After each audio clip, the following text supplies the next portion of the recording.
Woman Jinka. Ahi ahi Māori, good afternoon. I too would like to acknowledge the traditional custodians of this land, the Wurundjeri Wurrung people of the Eastern Kulin Nation, and pay my respects to their elders, past, present and future, who never ceded their sovereignty to this place and have an enduring connection to the land. Me inoi tātou, tūtaua mai I runga, tūtaua mai I raro, tūtaua mai I roto, tūtaua mai I waho, kia tau ai te Māori tū, te Māori ora, ki te katoa, humi e, hui e, taiki e. Ko mauna tauturi te mauna, ko waikato te awa, ko tainui te waka. Ko waikato te iwi, ko Ngāti Kōriki kahu kura, te hāpū. Ko mauna tauturi, ko pohara oku marae. Ko rāpata Tairi, rawa ko whakamura putu rangi oku tipuna. Ko Wiremu Tairi, rawa ko Marilyn Bradley oku mātua. Ko Kim Tairi, tōku ingoa no Waihopai ahu. Engari e tipu aki ki Otipoti, ke te nohu au, ki Tamaki Makaurau e Naianei. He kai toha poka ahu ki te wānanga aranui o Tamaki Makaurau. E ki ana te whakataukī me te Toroa, I tau ana, I runga, I te au. Nō reira, tīnā koutou, tīnā koutou, tīnā tātou katoa. Kia ora.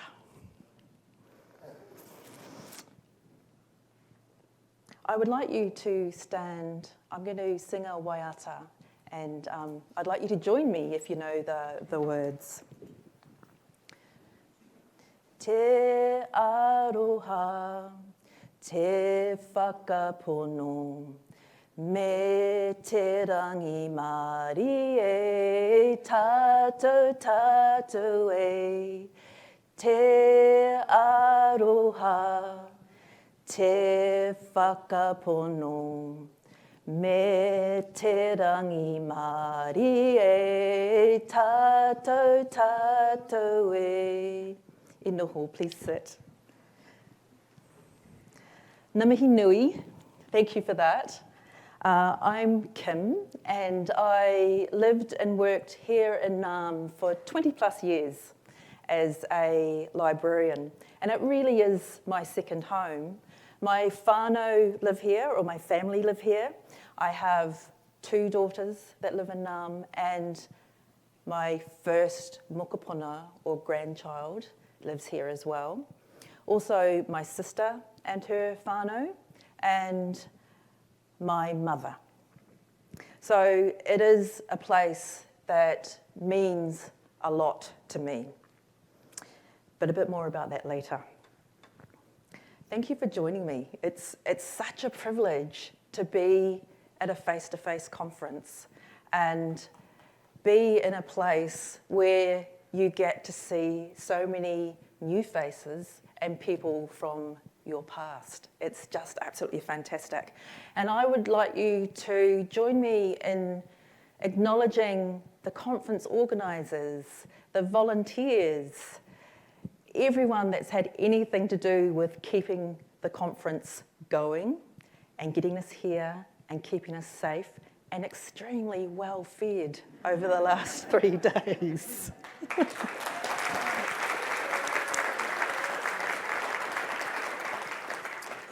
So I'm going to be talking to you about riding the currents in uncertain times. And I was inspired by this whakataukī. Me te toroa I tauana, I runga, I te au. Whakataukī are kind of words of wisdom from our ancestors. And it means like an albatross nestled on the current. It's taken from this absolutely fabulous book by Dr. Hinemoa Elder called Aotearoa. And it speaks to manifesting resilience with the elegance of nature, like an albatross nestled on the currents. Now, I know that resilience is one of those words that has been really overused over the last few years. So feel free to insert adaptability or whatever word works for you in there. So,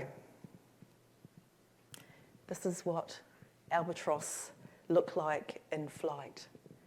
They're incredible birds that travel really long distances for breeding and feeding. And here they are on the Otago Peninsula at a place called Toroa Heads. In our family, we have a very special connection to Toroa or albatross. I grew up in a place called Ōtepoti, as I said earlier, and it is in the deep south of Aotearoa. Is anyone from Dunedin in the audience today? I know there will be online. It is the whenua or lands of the Ngāi Tahu, whose nation goes from the top of the South Island right down to the bottom. And it's very beautiful. It is the place that Pounamu comes from, New Zealand Pounamu, on the east coast of the South Island. And Dunedin is one of the places where it is the birthplace of flying nun bands. Any flying nun bands fans in the audience? Yes, it's nice to see some hands. So the clean, the chills, sneaky feelings, look blue, go purple, all came from Dunedin. There's a statue of the poet Robert Burns in the centre of town because it was settled by many Scottish people. And the centre of town is shaped like the octagon, and it's called the octagon. The Scottish are very pragmatic people. So when we were growing up, it seemed like all my friends were kind of in bands at art school. We were young activists. We were kind of vegan and punk, and we wanted to be anywhere else but Ōtepoti. The soundtrack to my life was Susie and the Banshees, The Cure, who else? Dead Kennedys, Donna Summer. Much to the shame of all my friends, I continued to love disco and still do to this day, and I'm not going to apologise for it. I met my husband when I was 16. So we went to adjacent high schools, Kings and Queens, adjacent single-sex high schools. And we were friends for, quite a while. It seemed like quite a while when you're 16. It's almost like Romeo and Juliet. No. And we were kind of hanging out quite a lot. And then at 17, we declared our undying and secret, not so secret, love for one another. So we were parents at 21 and married at 22. And my mother-in-law, very long story to get here, my mother-in-law painted this picture of the albatross. So that's another connection to albatross and the whakataukī. My daughter has an albatross in flight tattooed on her arm, and she was born here in Naarm. And although she hasn't grown up in Aotearoa, albatross are very important to her because it connects her to the whenua, to the land, to the place where we grew up, and to her grandmother. The apple doesn't fall very far from the tree in our family, as you can see. Big fan of tattoos. For all these reasons, I chose this whakataukī. me te Toroa I tauana I te au. So I'm going to talk about two things. It's not all about me. A lot about me, but it's not all about me. I'm going to talk about hauora, which is, the concept is sort of around health and well-being. And the other thing I'm going to talk about is leadership. And so, as you can see, a lot of the stuff is going to be based on my lived experience. And I'm going to share some wise words from other colleagues and really smart people from Aotearoa. But first, dearly beloved, we're gathered here today to get through this thing called life. Electric word life, it means forever, and it's a mighty long time. The last few years have been, it's just been hard and difficult and challenging in many ways, and sometimes it felt like it was going to go on forever. It's a mighty long time. During the last few years, I became a grandmother, and I mentioned my mokopuna, and I've spent 30 days with him in 3 years. I first met him when he turned 1. The second time I got to spend some time with him was just before his 2nd birthday, and this is the 3rd time now. And unfortunately, because he's in childcare, he had conjunctivitis when I arrived, and they've got that awful cold that's going around Australia at the moment. So I haven't got to spend a lot of time with him, but these are the times that we live in. The other thing that happened in our whānau is my mother, who's elderly, became quite unwell. And so if you're like me, who have got family spread over different countries and different places in the world, it's extremely difficult managing ageing parents when you're not in country. And so I just want to give a shout out to my amazing sister who is doing the lion's share of the care for our mother. The other thing that happened, I'm quite proud of, and it probably means that it's over, is I downloaded TikTok. It's really been an emotional roller coaster for me, as you can see. It's not that I, create much content, but I love it. Cleaning talk. Man, my apartment is so organised. Māori talk is really good, so if you're like me, you're learning te reo, you're reconnecting with your culture. It's really awesome. I'm a maximalist. So I have lots of stuff. Sorry, previous keynote. And so I just love looking at other people's places and seeing what they do. So TikTok has been a saviour for me in many ways. Takes me out of the everyday pressures, and I get to enjoy other people's lives. But by far the hardest thing has been apart from family or whānau. And I think many of us have experienced this, whether your family were across the city and because of lockdown you couldn't go and see them, or they were in rest homes and they wouldn't let you see them. We all have stories like this, or our colleagues have. I never thought it would be difficult to get back to Naarm when I moved back to Aotearoa 6 years ago. I'll just jump on a plane, I can be here anytime. That's all changed. AUT, where I work, according to the Times Education Ranking, and for those of you who work in higher education, these things are really important, is the #1 most international outlook university in Australasia, which means that many of our staff members and students are not New Zealand born, they're from elsewhere. And maintaining that social connection and the networks are really, really difficult in these times. The world around us has changed. The borders in New Zealand are just opening up to new international students, and I know Australia has experienced similar things. We miss all that they bring to our communities, the vibrancy. So hopefully our borders will open and they'll start returning and be able to. So, the first takeaway for today. Empathy and social connection is more important than ever.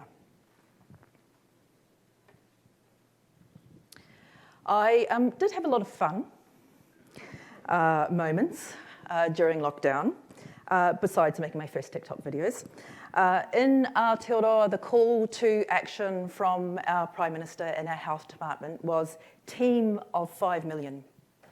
And I really felt like one of the team. I did all the things, I wore my mask, I used the app and I checked in and I did all those health measure things. And I really admired the way our government handled a lot of that health messaging during lockdowns. One of the things that is really important to me was that our politicians demonstrate empathy.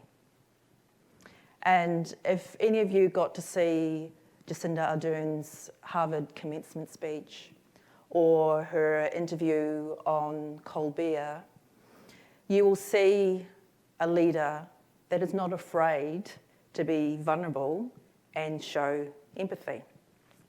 When she was interviewed recently on Colbert, it was just after the terrible tragedy in Texas, and he asked about the gun laws in New Zealand. And she said, I don't look at these things as a politician, I look at them as a mother. And I thought, you know, that's a really brave thing to say, and a really honest thing to say. And it shows that leadership needs empathy, and leaders need to demonstrate empathy. So,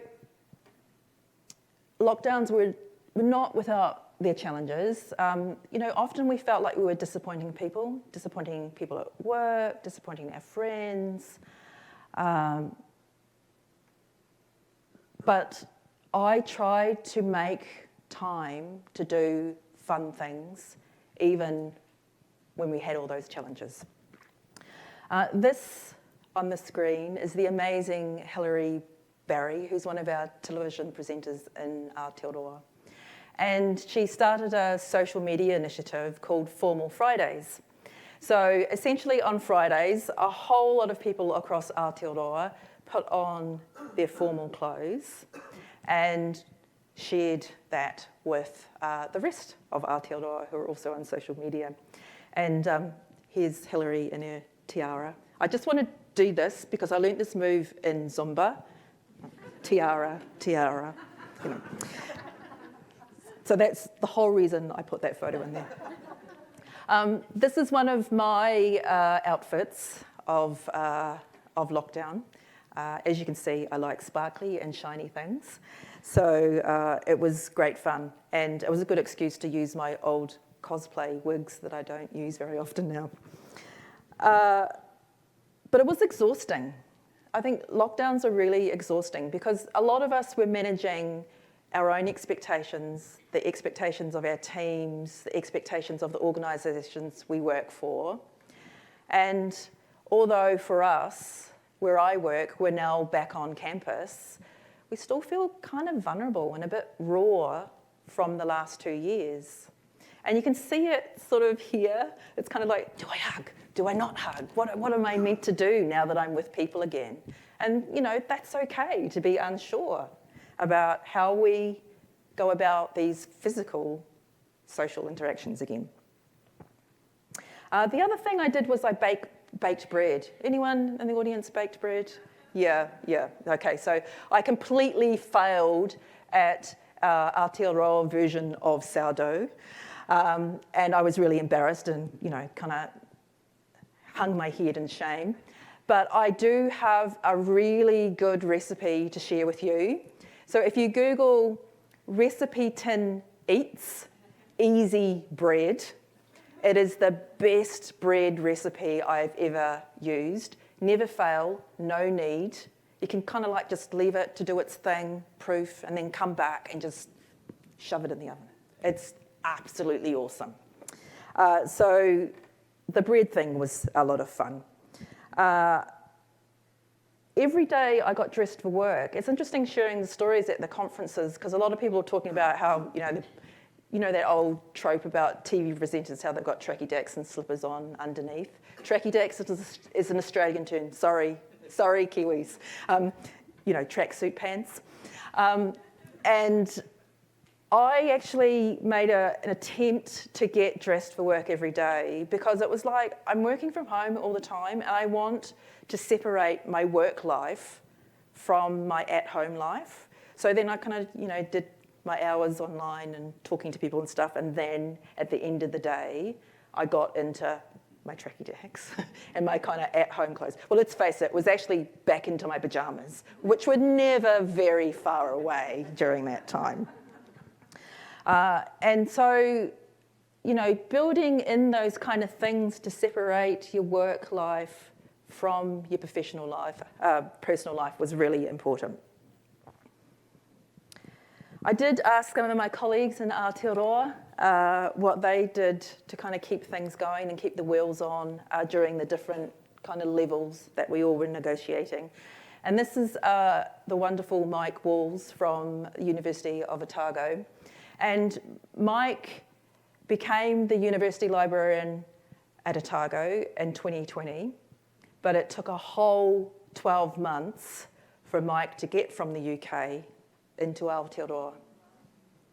So fortunately, there's a fantastic team there that, kept things going until he got there. But it was even then when he got to Aotearoa, it was quite some time before he got to meet people face to face.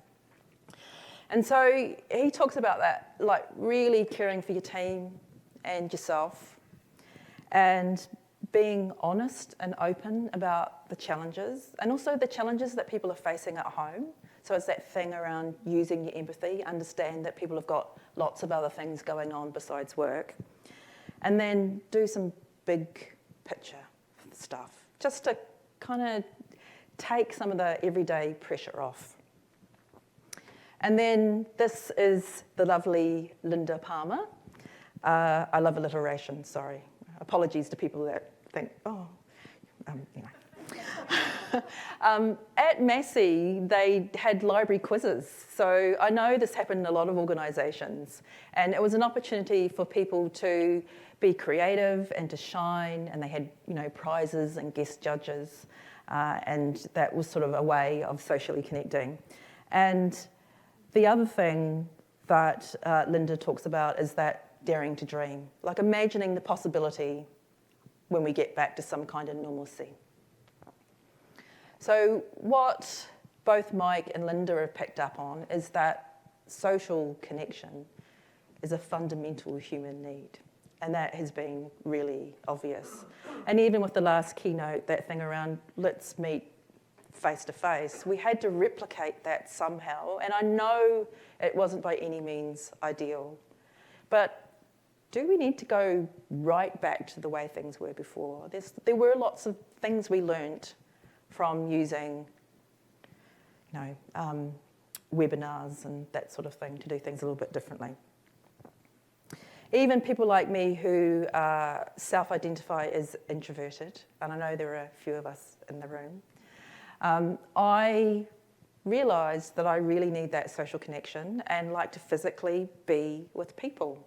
At one stage, I spent 5 weeks on my own, and it was really tough. And I know people who spent much, much longer than 5 weeks on their own. I really don't know how they did it. I was climbing the walls afterwards. I really disliked myself by the end of it. This is the Stella Sue Roberts, and I see some of her team in the audience. Sue talked about managing your own expectations and the expectations of others, and just being really pragmatic about what you can do. In our organisation, we had explicit permission to look after ourselves and our family and just do what was needed to, do our jobs. Of course, the high achievers that many of us are, a lot of people worked above and beyond during this period. But it's really important to keep perspective and be pragmatic. And one of the things that Sue said was, it was really important to remember that although the work we do is important, we weren't on the front line in hospitals. We weren't healthcare workers. So I want to share with you this wellness model, and it's a holistic wellness model that's used extensively throughout Aotearoa, and it's called whakataukī, and it was developed during the 1980s by Mason Dury. And the reason I like it is that it uses a metaphor that I can relate to. It's the whare, or the house, and it talks about the importance of strengthening all the different walls of your house. And I'm going to play you a video from the Mental Health Foundation of Aotearoa because they can explain it much better than I can. A good basic way to talk about well-being is feeling good and functioning well. This recognises that there are both internal things, such as thoughts, feelings, our physical health, and external things, life experiences, relationships, daily activities, social contexts, etc., that matter for well-being, and that there is two-way traffic between them. Now, it turns out that we already have an excellent blueprint for understanding and working with well-being in this way. Te whare tapawha, a holistic understanding of health from te ao Māori. There are several indigenous models of haura and well-being from Aotearoa and across the Pacific, including te wheke and whanowhale, and it's definitely possible to use more than one model. The overarching commonality with these models is the depiction of health in a holistic way, that they are made up of and interact with different and multiple domains of our life. In other words, the different aspects of our health and well-being are interconnected and interdependent. We can also use it to build our resilience by ensuring that all our walls are strong and being looked after. So it's a plan for action as well as a map. 5 ways to well-being are 5 proven actions that build human well-being. If te whare tapawha is the what we need to build, then 5 ways to well-being are the how. You can look after each wall of the whare using these 5 actions as your tools. The best part is that we all get to create ways to use them that work for us. We all get to be the lead architects, engineers, and builders of our own well-being. So my favourite bit of that video is we all get to be the architects, the engineers, the builders of our own well-being. We have agency. So that's the second big takeaway from today. The last big takeaway from today is self-care is an act of resistance. Now, I'm going to read to you from the Self-Care Manifesto, and it was written by 3 academics. So Sarah Pinto, Siobhan O'Dwyer, and Sharon Madonna. And it was written because they were reflecting on the self-care practices they needed to kind of navigate their work as academics and as an act of resistance to the neoliberal logic in their workplaces. Eat apple pancakes smothered in Nutella. Practice yoga. Watch English Patient. Turn off email notifications. Walk. Drink wine. Have a massage. Eat fish and chips. Swim. Bake cookies, eat cookies, read to small children, meditate, drink coffee, watch RuPaul's Drag Race, gossip, eat hot cross buns, read Pride and Prejudice, plant seedlings in the dirt, dance. The manifesto is quite long. And it's filled with really awesome self-care activities. So I encourage you to find the paper and have a read. It's got a lot more context about the reason why, if you're interested. But I'm going to finish with the last verse, which is, write a list of self-care activities, publish it in a good journal, and encourage your colleagues to reflect on their own self-care. So, I want you to do that. Be maia, be brave, be bold. I want you to write a self-care manifesto for yourself. And so what I'm going to do is give you a couple of minutes to kind of chat amongst yourself and share one self-care activity that you have in place in your life. And I'm sure you can come up with one, just one. So find somebody close and have a chat.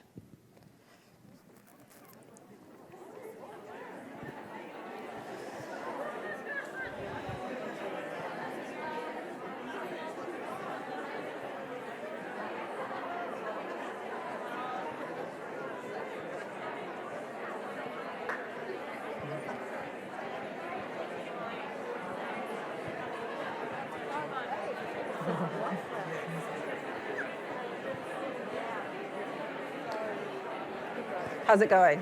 Good. Oh, good. Really good. Groceries. Yeah. Inviting family for lunch, sharing, walking, Okay. playing dress-ups. Nice, nice. How are we going for time? 1:30, probably a good time. Yep, yep. That's okay. One question. Great. It's actually quite a cathartic. Oh, I hope so. Anyway, it's something different. Yeah. Empathy's good. Can you start on this side?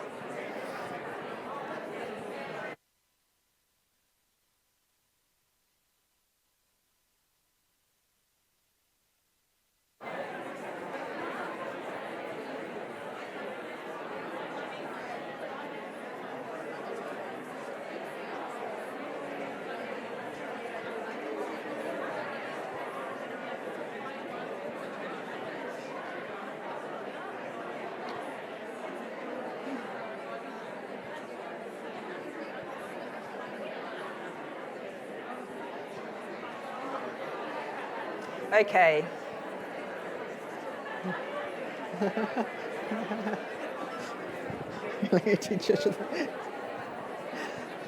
Okay.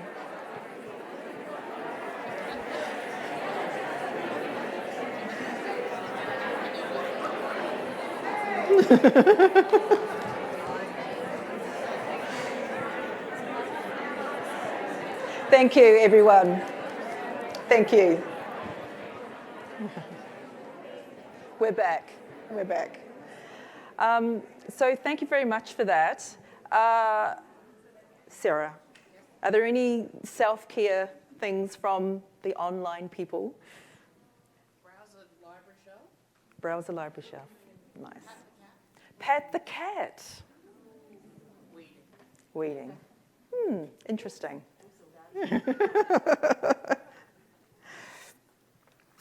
This is mine.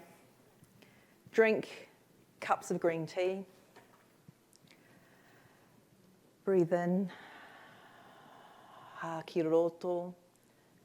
Breathe out. Ha ki waho. And every day look at photos of my very cute grandson and laugh.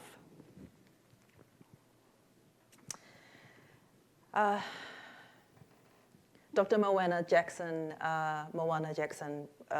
was a lawyer, an activist, an advocate for Māori rights, and he recently passed away and New Zealand went into mourning, an incredible person.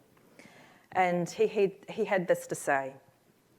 And so I often say that being courageous or brave is just the deep breath you take before you do something difficult. You are all part of something bigger. So, the 3 takeaways from today: It's not a quiz. No, I'm not going to make sense. You need empathy and social connection to thrive, and there's a talk coming up about that very soon, which is great. You are the lead architects, engineers, and builders of your own well-being.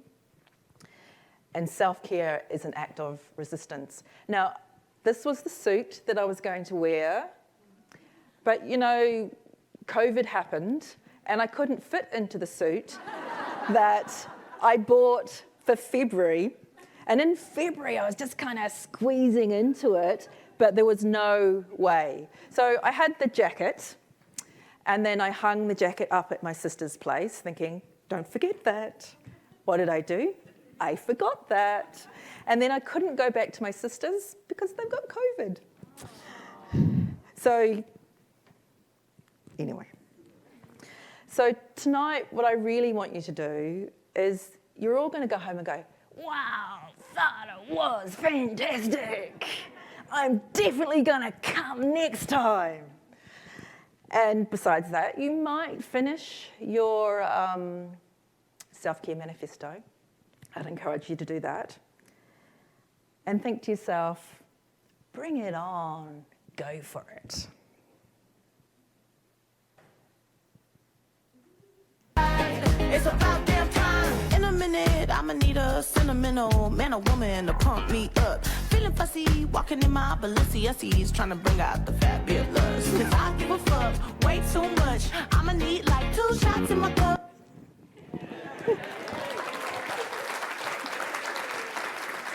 Not time wasted at all.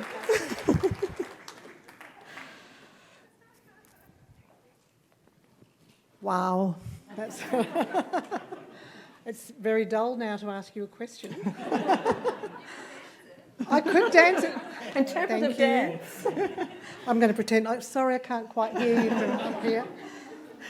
So, talking with some of those key takeaways, do you find that some of those things that people have learned, like in terms of self-care, are forming the basis for wellbeing programs going forward? I mean, I'm from the higher education sector, so wellbeing has been one of the things that we've been talking about for a while, but it's that thing around you can talk about it, but putting it into action is it's actually not that easy. So I think that's the thing around we have our own agency, and the only people that can do it is us. Nobody can do it for us. So you've got to be in the right kind of mindset to take some of this stuff on. Our organisations can encourage and support, but really we've got to do the hard work and make time. Make time for ourselves. It's really, really important. And, you know, that self-care thing might be, you know, finishing work early and picking up your kids and going to the park, or, you know, just spending some time reflecting on how well things are going. You know, it doesn't have to be a big thing. It's that little step. Brilliant.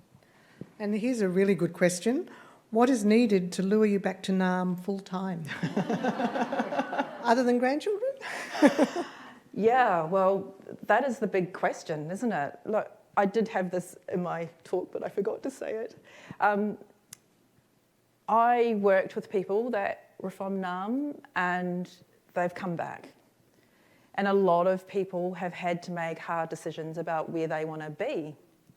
I have this pull all the time back to Naarm because it's my second home. I lived here 27 years and I absolutely love it. And I come to things like this and I say, oh my God, there are all these people I absolutely adore and I don't get to see them anymore. But you have to live where you have to live. And for me, I'm present in Auckland. It's kind of, I've just, during lockdown, I bought an apartment. So I'm kind of committed now.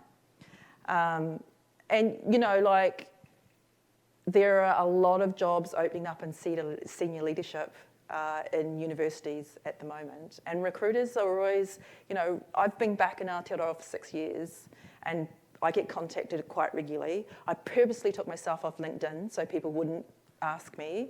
But The good thing about that is I can tell them about people I know who would be really fantastic and interested, and we all do that. Just that's a little tip. When recruiters call us, if we're not interested, we will suggest people that are.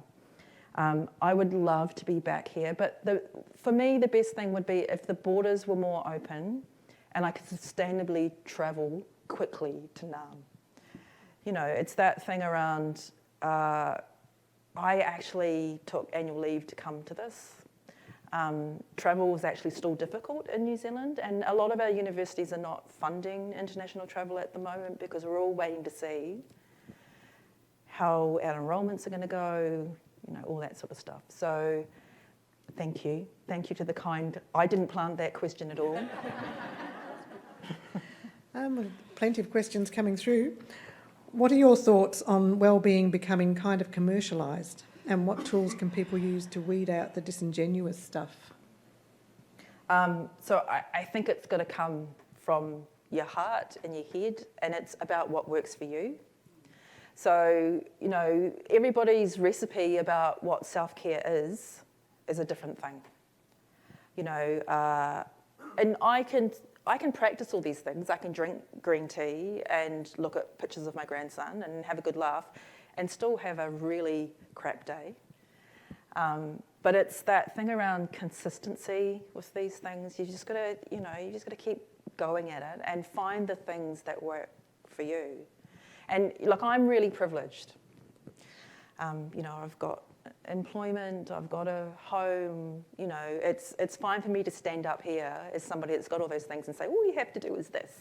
It's never that simple. People's lives are more complex, and one of the things about a lot of these commercial things is they make it sound like you just do and all of a sudden you're well and life is good. It's actually much more complex than that. So, you know, I'm a big believer in programs like employee assistance programs, and most of our workplaces have them now, and I use them.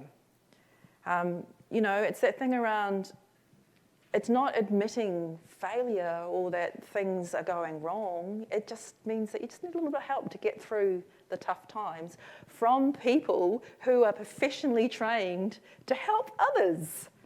You know, if you go and unload on your partners and your friends and your colleagues, you know, it's like you're giving them all this stuff, and what do you want them to do with it? They're not going to be able to fix it for you. There are people trained to do that. Please, please, please use them. Thank you. The pandemic is nearly over. Do these steps still matter? I think you've just... Of course. You know, the leaders that have done best and managers that have done best in this space are the leaders that have showed empathy and care for their people. And it's the people that get the organisations through and they do the work. So we can't go back to what it was like before. We've got to keep caring for each other. We're a collective. You know, the best leaders, and we'll probably talk about this a bit in the panel, kind of create a safe space for people to thrive. They create trusting environments, and then they just get out the way. That's the best thing that you can do. Get out the way. And I guess that kind of leads into the next question. How can we make sure we don't forget the lessons from the pandemic and keep looking after ourselves? So one of the things I've learned after a very long time, 20 plus years in libraries, is librarians have really long memories. It's why we're so good at our jobs. We won't let you forget, you know. So leaders have to be accountable. We want change, and we've got to be part of the change as well. And, you know, we've all got voices, and we should use them. We should stand up and say, make sure you've got a little kind of posse of people to support you if you're going to be the brave person that does the standing up. But, you know, there are lots of collectives you can join, unions, and other things where you can have a voice. So use the collective. You don't have to do it on your own. Yeah. And somebody has shared a really good observation here. A regular reminder for my self-care, don't beat myself up when the self-care doesn't happen. Yeah. I think we'd all agree with that. Do you find resistance from your staff when talking about well-being and self-care, and are they fatigued by the ongoing discussion? Yeah, we're a cynical bunch, aren't we? Let's be honest, we are. I mean, I know there's people in the audience going, what are we talking about this stuff for? You know, it's nothing to do with tech. It's everything to do with tech, because tech is people. So, yeah, look, some of the keynotes have talked a bit about this. You work with the people who get it, and it'll spread. Positivity does spread. You've got to keep optimistic. And honestly, if you're feeling shitty and things are not going well, go and vent somewhere else. You know, you don't have to bring that stuff with you. Find an appropriate way to kind of do it. And if you really feel strongly that this isn't right, then have a reasonable conversation and just say it. It's okay to say it. Yeah. If you don't like it, there's, you know, it's not compulsory. A lot of our organisations just want to give us tools and strategies to manage this new world that we live in, and it's like anything. You know, that list of stuff that we got before about detoxing, I'm going to cherry pick the things that I know I can do, and it might take me a long time to get to the things that I probably should be doing because I need to change the way I do things. So you've got to give yourself time, and you know, it's always, that's what leadership is like. It's like sometimes it's 2 steps backwards, 10 forward, 20 back, you know. So it's just being consistent with the message. And explaining why you're doing things. Why you're doing things is really important. Just be open and honest. And our last question, it might be a really hard one. So, what suggestions would you give people who struggle to fit self-care around their obligations like work, etc.? We were talking a bit about this morning, and I'm a great believer in scheduling it. So just block out some time for yourself in your diary and just kind of start doing it. And it'll become a habit. I'm sure there's somebody here that can tell me how long it takes to form a habit. I've never quite got there. But yeah, it's just consistency. Yeah. Okay. Ngā mihi nui ki a koutou katoa. Thank you for listening. And I'm going to finish with a karakia. Kia whakaaria te tapu, kia wātia ai te ara, kia tūriki whakataha ai, kia tūriki whakataha ai, hui e tai ki e. Kia ora. Thank you.